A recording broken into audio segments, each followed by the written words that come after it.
Assalamualaikum warahmatullahi wabarakatuh.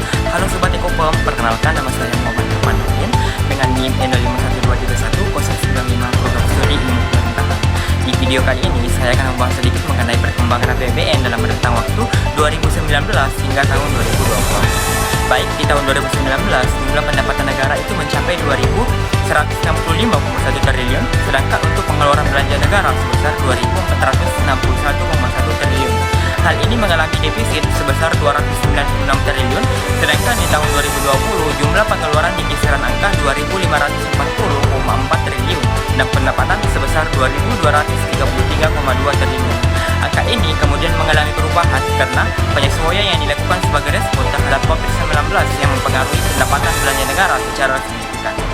Kita pindah di tahun 2021, di mana pendapatan APBN di tahun ini mengalami penurunan dari tahun sebelumnya, yakni di angka 1.743,6 triliun, sedangkan belanja negara berada di angka 2.750 triliun. Hal ini mencerminkan upaya pemerintah dalam menanggulangi dampak pandemi COVID-19 dan memulihkan perekonomian nasional.